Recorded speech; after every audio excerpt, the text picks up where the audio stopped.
नमस्कार ओडिशा जय जगन्नाथ। आज होची अक्टोबर 13 तारिख सोमवार। तेबे विलंबन करी आसंतु नजर पकेबा आज दिनर ओडिशा तथा देश विदेशर गुरुत्वपूर्ण खबर गुड़िक उपरे। परवर्ती खबर भारतीय महाकाश गवेषणा संगठन इसरो आसंता डिसेम्बर गगनयान मिशन रे हाफ ह्यूमन बा अर्ध मानवीय रोबोट को सामिल करबाकू जाउछि। प्रथम थर महाकाश जीव महिला रोबो व्योममित्र। तेबे व्योममित्रर मुंड दुईटी हाथ सह शरीरर 90% अंग को भुवनेश्वर स्थित सेंट्रल टूल ट्रेनिंग सेंटर सीटीटीसी रे तैयारी करा जाउछि। एही परीक्षण सफल हेले 2027 रे महाकाशचारी को अंतरिक्ष को पठा जिवो। सीटीटीसी रे चलिथिबा एही बड़ प्रकल्प रे 200 रु अधिक वैज्ञानिक एवं कर्मचारी शामिल अछंती। तेबे एही टीम रो दायित्व नेछंती ओडिया वैज्ञानिक। दर्शक बंधु चैनल टी को जदि एबे जाय सब्सक्राइब करनाहंती तेबे सब्सक्राइब करी पाखर थिबा ऑल बेल नोटिफिकेशन आइकन टी को दबाई दियंतु, जाहा फल रे प्रत्येक दिन सर्वप्रथमे आपण ताजा खबर गुडी को जानि परिबे। एवं वीडियो टी आपण केउ जिल्ला रो देखुछंती कमेंट माध्यम रे जणांतु।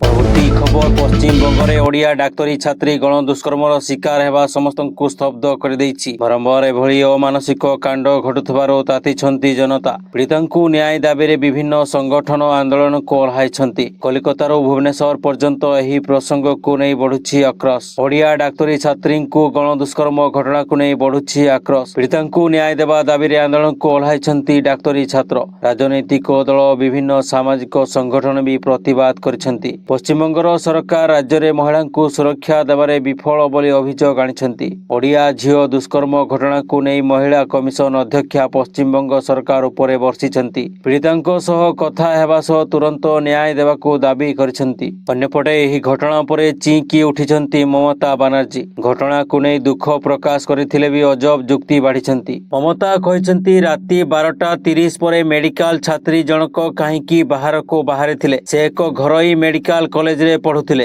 एही घटना पई दायी किए बोली ममता प्रश्न करिसेंती। घरोई मेडिकल कॉलेज गुड़िको निज छात्र छात्री को सुरक्षा पई दायी। आउ राति रे सेमानकु बाहर को बाहरिबाकू दिया जिबा उचित नुहे बोली कहिसेंती पश्चिमबंग मुख्यमंत्री। परवर्ती खबर पश्चिमबंगर दुर्गापुर रे जणे डाक्तरी छात्री तांको बंधुंको सह खाइबा पई बाहर को जाइथवा बेले बलात्कार रो शिकार होइथिले। छात्री जनक अभियोग करिसेंती जे से खाइबा को बाहर को जाइथवा बेले बाटरे 2 किंबा 3 जण युवक तांको अटकाई बलपूर्वक धरी बलात्कार करथिले। ए मामला रे पुलिस 3 जण संदिग्धंकु गिरफ्त करिछि। ए अभियुक्त मानक परिचय एपर्यंत प्रकाश करा जाय नाही। परवर्ती खबर बिहार विधानसभा निर्वाचन पई एनडीए रविवार सीट भागबंटा करिछि। 243 सीट विशिष्ट विधानसभा रे भाजपा और जनता दल प्रत्येक 101 सीट रे लढियो बोली केंद्र मंत्री धर्मेंद्र प्रधान जणाइछंती। चिराग पासवान को लोक जनशक्ति पार्टी 29 सीट, राष्ट्रीय लोक मोर्चा और हिंदुस्तानी आगामी मोर्चा प्रत्येक 6टी सीट रे लढिबे। बिहार निर्वाचन इंचार्ज प्रधान कहिसेंती जे समस्त मेंटो दल सीट बंटा को स्वागत करछंती एवं आलोचना सौहार्दपूर्ण वातावरण रे होईछि।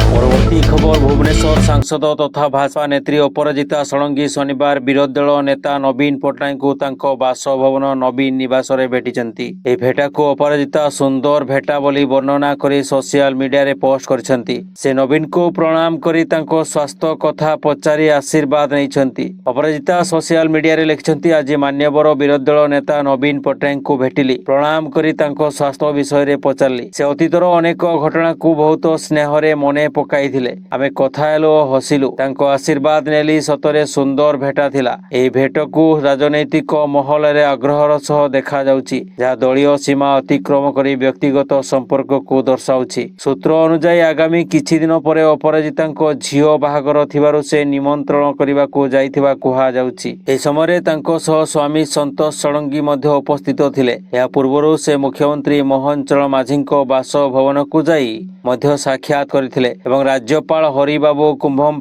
को मध्य साक्षात करथिले। परवर्ती खबर केंद्र सरकारी कर्मचारी माने बोनस एवं तापरे महंगा भत्ता वृद्धि पाइबा परठारु उत्तर प्रदेश कर्मचारी पई अपेक्षा बढ़िबारे लागिछि। उत्तर प्रदेश सरकार जेकोसी समय तांको कर्मचारी दीपावली उपहार दे पारंती। योगी सरकार उत्तर प्रदेशर समस्त सरकारी कर्मचारी दीपावली बोनस घोषणा करि पारंती। सरकार दीपावली बोनस परिमाण एपर्यंत निश्चित होय नाही। या व्यतीत डीए वृद्धि मध्य आशा करा जाउछि। यूपी सरकार कर्मचारी एवं पेंशन भोगी डीए मध्य वृद्धि करि पारंती। परवर्ती खबर नुआपड़ा विधानसभा उपनिर्वाचन पई समग्र जिल्ला रे आदर्श आचरण विधि लागू होईछि। ए समय निर्वाचन खर्च तदारक पई नियुक्त अधिकारी माननकु निज कर्तव्य संबंध रे अवगत करिया पई जिल्लापाल मधुसूदन दासଙ୍କ अध्यक्षतार मुख्यालय सम्मिलनी कक्ष रे एक बैठक अनुष्ठित होइतला। एथर उपनिर्वाचन रे जणे प्रार्थी अधिकतम 40 लाख टंका खर्च करि परिबे। प्रचार प्रसार विज्ञापन सभा समिति कैंपेन सामग्री खाद्यपेय सबु आईन अनुमोदित खर्च बोली धरा जिवो। किंतु भोट बदल रे टंका उपहार खाद्य मद कुकुड़ा लुगापटा बांटिबा पेड न्यूज छापिबा बेआईन। अधिकारी माने प्रार्थी और दल मानक व्यय उपरे कड़ा नजर रखिबे। स्टार प्रचारक खर्च मध्य जगिबे। सबु प्रार्थी निज नाम रे एक नूतन बैंक अकाउंट खोली केवल सेथिरु ही अनुमोदित राशि खर्च करि परिबे। अन्यथा तांकर प्रार्थीत्व नाकच होइजिवो। अबकारी अधीक्षकଙ୍କୁ जिल्लार बेआईन मद बिक्री उपरे तीक्ष्ण नजर रखिबे बोली कहिथिले। समस्ते सचेतन होई काम कले एक अबाध निरपेक्ष निर्वाचन संभव हेबो बोली से आशा प्रकाश करथिले। परवर्ती खबर अफगानिस्तान पाकिस्तान मध्यरे घमाघट संघर्ष। सीमारे दुई देशर सेना मध्यरे गुली वर्षा। पाकिस्तान रो 58 जन सैनिकଙ୍କୁ निहत करथिबा दाबी करछि तालिबान। काबुल उपरे पाक मिसाइल माड़ करिया परे कड़ा जवाब देछि अफगानिस्तान। पाकिस्तान और अफगानिस्तान मध्यरे उत्तेजना बे सीमारे संघर्षर रूप नेछि। ड्रोन रॉकेट माटाड माड़ मिशन गन गर्जन रे थरिछि सीमावर्ती अंचल। पाकिस्तान रो 8टी अंचल रे एककालीन प्रचंड आक्रमण करिछि तालिबान। परवर्ती खबर पश्चिमबंगर बर्धमान जिला अधीन दुर्गापुर रे गत शुक्रवार राति रे ओडिया युवती को गण दुष्कर्म मामला रे पीड़ितांको बापा गणमाध्यम आगरे प्रतिक्रिया रखिछंती। से रविवार कहिछंती मो झियो एबे चाली पारु नाही एवं मेडिकल रे चिकित्साधीन अछि। पश्चिमबंग रे मो झियो सुरक्षित नुहे। झियोर सुरक्षा एवं उत्तम चिकित्सा पई ओडिशा नेबा पई मुख्यमंत्री ममता बनर्जी को निकट रे निवेदन करुछि। पीड़ितांको बापांको बापा कहिछंती मुख्यमंत्री और राज्य पुलिस महानिर्देशक आरक्षी अधीक्षक एवं जिलापाल आमको सहयोग करछंती। मुख्यमंत्री को अनुरोध करुछि मो झियो को ओडिशा नै जिबा पई अनुमति प्रदान करंतो कारण तार जीवन प्रति एठारे विपद रहिछि। परवर्ती खबर अफगानिस्तान पाकिस्तान मध्यरे घमाघट संघर्ष। सीमारे दुई देशर सेना मध्यरे गुली वर्षा। पाकिस्तान रो 58 जन सैनिकଙ୍କୁ निहत करथिबा दाबी करछि तालिबान। काबुल उपरे पाक मिसाइल माड़ करिया परे कड़ा जवाब देछि अफगानिस्तान। पाकिस्तान और अफगानिस्तान मध्यरे उत्तेजना बे सीमारे संघर्षर रूप नेछि। ड्रोन रॉकेट माटाड माड़ मिशन गन गर्जन रे थरिछि सीमावर्ती अंचल। पाकिस्तान रो 8टी अंचल रे एककालीन प्रचंड आक्रमण करिछि तालिबान। परवर्ती खबर चीन उपरे खपा हेलेनी ट्रंप सेथिलागि तो लगाइछंती 100% अतिरिक्त तारिफ। नवेम्बर 1 तारिख 2025 रु समस्त चीन आमदानी उपरे 100% अतिरिक्त शुल्क घोषणा करछंती ट्रंप। या सहित से अमेरिका रे निर्मित गुरुत्वपूर्ण सॉफ्टवेयर रप्तानी उपरे नियंत्रण मध्य घोषणा करछंती। परवर्ती खबर देश रे कोटी कोटी चासी बास करंती तेणु सरकार समय समय सेमानक लाभ पई विभिन्न योजना आरंभ करछंती। चासी मानकु आर्थिक भाव सशक्त करिया पई केंद्र सरकार प्रधानमंत्री किसान सम्मान निधि योजना आरंभ करछंती। ए योजना अधीन रे चासी मानकु प्रति वर्ष 6000 आर्थिक सहायता प्रदान करा जाय जहा 3टी किस्ती रे बंटन करा जाय। ए पर्यंत 20तम किस्ती पठा जायछि एवं वर्तमान चासी माने 21तम किस्ती पई उत्साहर सहित अपेक्षा करछंती। सांप्रतिक रिपोर्ट अनुसार एही किस्ती दीपावली पूर्वरु चासीक अकाउंट रे पहुंची पारे। सरकार साधारणतः प्रति 4 मास रे किसान सम्मान निधि योजना परवर्ती किस्ती जारी करंती। पूर्व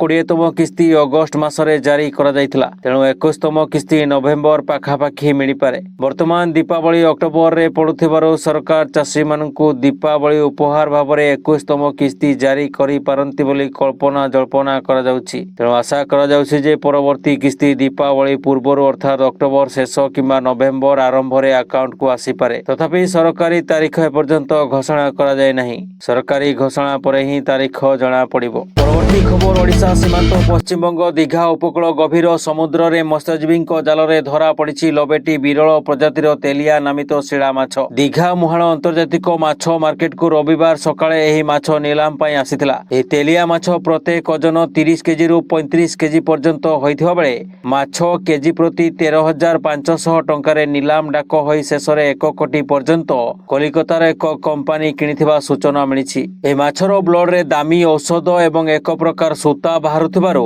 মଣିଷ অপারেশনরে ব্যবহৃত ହେଉଥିବା দৃষ্টিରୁ বিদেশরে এହାର যথেষ্ট চাহিদা রয়েছে। মাছর মেল এবং ফিমেল দেখি মধ্যে অধিক ওজন অনুসারে মাছর মূল্য নির্ধারণ করা যাইଥାଏ ବୋଲି মৎস্য বেপারী মানে প্রকাশ କରିଛନ୍ତି। গত 19 জুନରେ এক ট্রলরে 29টি তেলিয়া সামুদ্রিক মাছକୁ দীঘা মাছ মার্কেটরে 33 লক্ষ টঙ্কারে বিক্রি করা যাইଥିଲା। পরবর্তী খবর ওড়িশার সর্ববৃহৎ হ্রদ চিলিকারে পুଣି থরে রঙ্গ বেরঙ্গর বিহঙ্গ ମାନଙ୍କର ରାବ ଶୁଣାଯାଉଛି। ବିଦେଶୀ ପକ୍ଷୀମାନଙ୍କର ଆଗମନ ହେବା ଆରମ୍ଭ ହୋଇଯାଇଛି। ଶାନ୍ତ ସ୍ୱଚ୍ଛ ଓ ସୁରକ୍ଷିତ ସ୍ଥାନ ମନେକରି ପ୍ରବାସୀ ପକ୍ଷୀମାନେ ଚିଲିକାକୁ ଏକ ସୁରକ୍ଷିତ ସ୍ଥାନ ମନେକରି ହଜାର ହଜାର କିଲୋମିଟର ଦୂରରୁ ଉଡ଼ି ଆସୁଛନ୍ତି। ସେମାନଙ୍କର ମନ କଥା ବୁଝି ଏବେ ଆମକୁ ସେହିଭଳି ବ୍ୟବହାର ଦେଖାଇବାର ଆବଶ୍ୟକତା ରହିଛି। ଏମାନଙ୍କ ସୁରକ୍ଷା ପାଇଁ ବୁଝିବାକୁ ହେବ ଏହି ଶୀତ ଋତୁରେ ଚିଲିକା ସମେତ ରାଜ୍ୟର ଅନେକ ଜଳାଶୟରେ ଯେପରିକି ପକ୍ଷୀ ବୋଧ ନ ହେବ ଏଥିପାଇଁ ସଂକଳ୍ପ ନେବାକୁ ହେବ। ପକ୍ଷୀମାନଙ୍କୁ ସୁରକ୍ଷା ଦେବା ପାଇଁ କେବଳ ବନ ବିଭାଗ ଯଥେଷ୍ଟ ନୁହେଁ ବରଂ ଚିଲିକା କୂଳରେ ଥିବା ଜନବସତିର ମଧ୍ୟ ବଡ଼ ଦାୟିତ୍ୱ ରହିଛି।